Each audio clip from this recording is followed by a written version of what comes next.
The story of the forklift. Geez, I wonder how long I've had that thing. 30 years. Okay, you see that frame right there? That's what I started with. That happens to be a Dodge, but it's basically the same. Big heavy frame rails, got double back wheels, big heavy steering. Okay, now we'll go over and look at the forklift.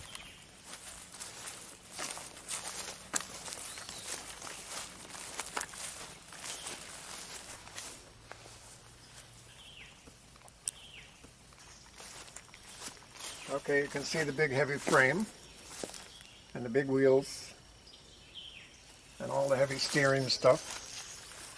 That's all somebody else designed that. Mm-hmm. That all came with the original truck. Yeah, that's part of the original truck. And the motor also, the motor goes there. The motor is currently taken out for repairs. So it has the same mount for Chevy 6. Okay. And the motor also came with the truck. Yeah. Okay, that must be where I got the motor, yeah. But it has the double back wheels to carry a lot of weight. Mm-hmm. And on the forklift, I should point out, these are the front wheels, but they were originally the back wheels on the truck. So, of course, the way it's designed, these wheels are supposed to go that way with the motor.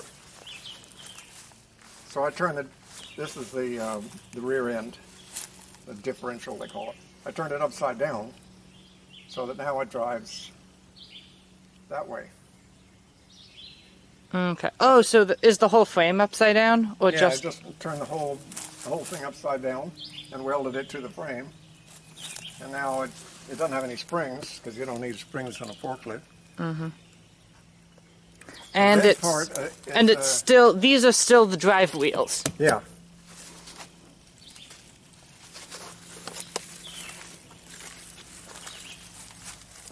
Yeah, you can see the drive shaft there. Okay. That red thing. Okay, so that's the transmission, as we'll look at later. Right. And then that's the drive shaft, and the differential is somewhere in there, I guess. Right. Mm-hmm. Okay, the red part is a forklift out of a factory, like a warehouse, with little small wheels. So I didn't have to do anything to that except change these, the location of these. These are the pistons that tilt it back and forward, so your forks can go down and change angle. The main lift is that big one in the middle. Mm-hmm. When that reaches all the way up and this thing hits there, then these two operate, and the centerpiece continues to go up. What coordinates all of that? Is that automatic? Is that in the control box? It has to do with hydraulic pressure. The pressure first operates the bigger piston because it has more square inches. Mm-hmm. And then when that gets all the top and you're still pumping pressure, then these two little ones operate. And there's no fancy switches that could break. It's just physics. They come down the same way. These come down first, and then that one comes down. And the reason the chain is on there is because you get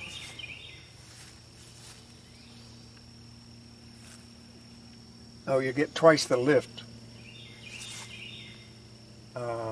One end of the chain is fixed, and the other end is hanging onto this lifting bar here.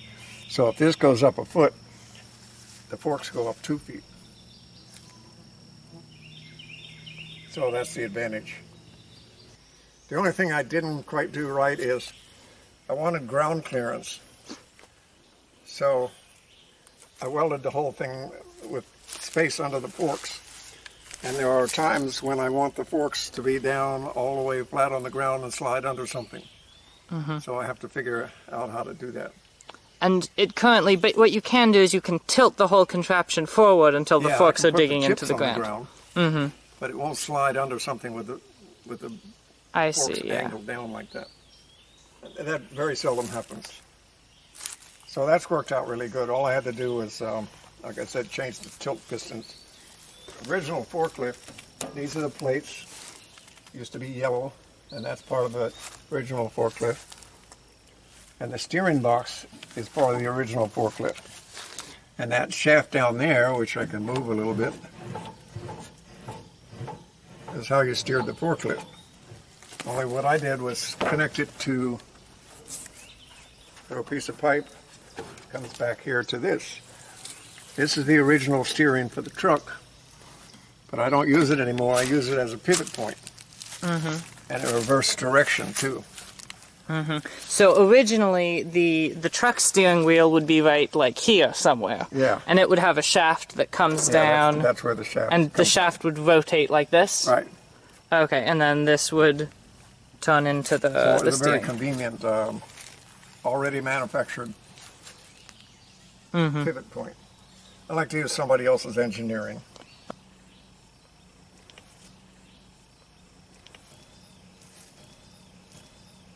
Oh, the hydraulics. That red tank, it used to have a motor sticking in the top of it, an electric motor. So I took the motor off, and attached to the motor down inside there was a hydraulic pump, which is now that red thing there. This thing. Yeah. And that's connected to the front of the engine with this shaft. This is an old drive shaft from something. Okay, because the engine powers the hydraulics. Right. So it used to be, so the old forklift motor, whatever was in the forklift before, didn't used to power the hydraulics. It used to have a separate motor? Yeah, it was electric. Okay. So an electric motor to it. I didn't get any of that. But now just one engine powers both. Yeah. Now it has 95 horsepower running the hydraulics. This one picks it up out of the tank, which runs it through the pump, giving it a lot of high pressure. And the pressure comes back through this steel pipe. Okay. Through the steel pipe, and then it comes up here to this thing, which distributes it to this piston up, that piston down, the tilt up, or the tilt down. Those are the four actions of the forks. okay, and that's all controlled. And that box is from the original forklift? Yeah, I didn't even have to take it off the. Yeah. What about the gear shift and transmission? Okay, the gear shift was kind of tricky because it doesn't work right now because the transmission is just hanging there. But you see that Right. piece of pipe that comes to the top of the gear shift with a universal joint. That means that I can shift the transmission, the manual transmission, up here. When it works pretty good because it has to go forward and back and then back and forth through neutral. And that's something you, of course, made because it's in a completely different position than the gear shift would have been before. Right. And normally that transmission is connected to the engine when the engine's in. Bolted up tight to the engine. You can when you get in, you stand on the plate, and that's okay. And so it looks. And it never had any brakes.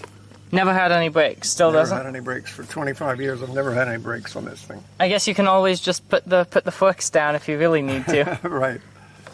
Well, it doesn't go very fast. You can push the clutch in, it'll stop real quick. I've been thinking about adding brakes to it. I think I had brakes for a short time. I don't want brakes on the back wheels because then you can't steer. If you put the brakes on when there's a lot of weight, the wheels will slide and then they won't steer. Okay, so I'm going to put hydraulic brakes on just these wheels because there's always weight on those. That'll be the next thing. So as we talked about, these levers are the which one's which? Which is the tilt and which is the Well, let's see. According to this, you've got up and down, and this one is tilt down, tilt up. Okay, and this raises and They lowers. work very nice. You can move it just a little bit, and it'll just begin to creep up real slow. So you've got really good control over the hydraulics. It requires very little maintenance. If you get a leak, it's usually from an old rotten hose. You just take it in and hand it to somebody, and they make you a new one. Like this is a new hose here. You can tell by the fittings are still shiny. And that lifts forks up and down. And you said you had to replace the cylinders a few times? Yeah, the packing they call it, around the steel, around steel thing that's inside there, that does all the work. Let's see if you look from over here. Inside this is a shaft that big around, which goes all the way down there, and there's a piston at the bottom that has a seal that will handle all the pressure. But all of these pistons have been laying on the ground for years, and they had got water in them, and they're a little bit of rust. So, in a year or two, they start to leak a little bit. You pick up a load, and it'll gradually start to go down, kind of slow, and then you know you're leaking. Nothing catastrophic, but. And what do you do? Take it apart and fix it. You have to get a new rubber seal? Yeah.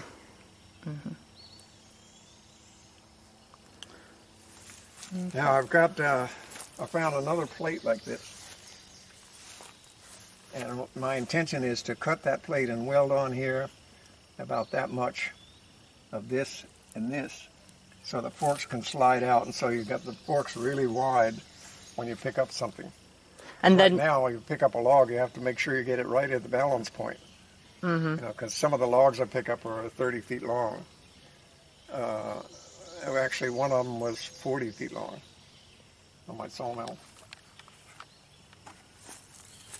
And so that you could manually adjust? You could just manually adjust, make the forks go wide or narrow whenever you wanted to? No, you have to do it. You come out here and do it with a pry bar. It's not too hard. Oh yeah, you get a big 2x4 and put it under there, and when you lift up, it comes loose there, and then you can pull it over. And I put that little drop of weld on there because about 3 times I had done something in the woods and the forks slid off. And you wouldn't believe how heavy that fork is to try to get it back on by hand.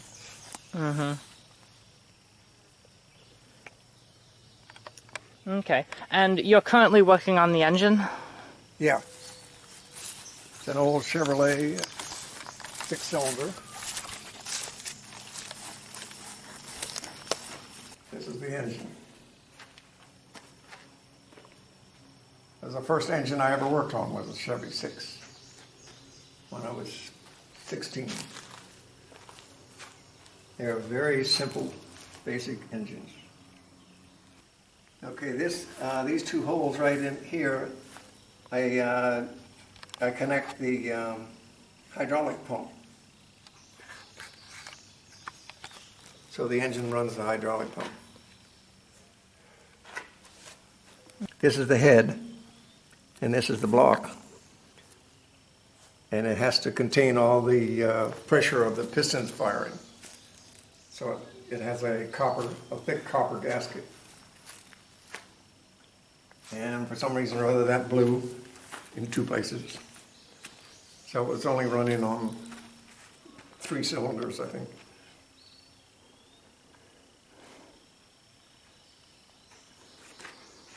This used to stick into the compartment where the driver is.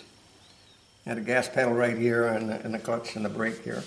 And you pushed on that to start the engine. How does that work now that the engine's in the back? I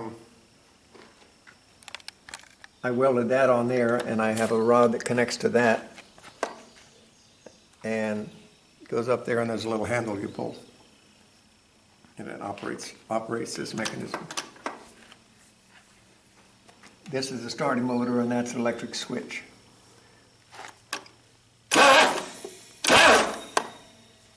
Okay, this is the lever that pulls the starting motor.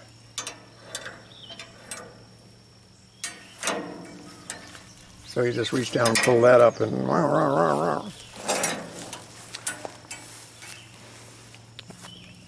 Okay, if you look inside here, you see that I spent a lot of time making that curve thing and putting it together with rivets.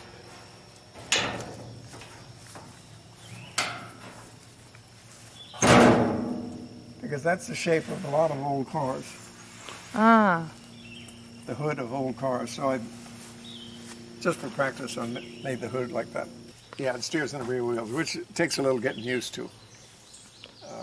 Was that how the original forklift was? That wasn't how the original truck was. Yeah, but I think all forklifts are that way. why is that? It's probably because they need all the strength up there and they don't want to have to put steering on things that are that strong. It costs more. Oh, and they don't turn really well.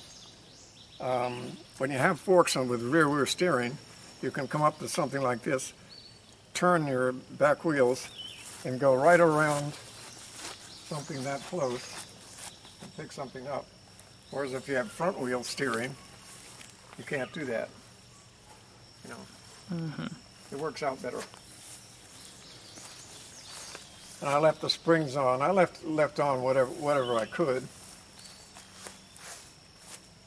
and used everything that somebody else had designed. So basically I just connected things.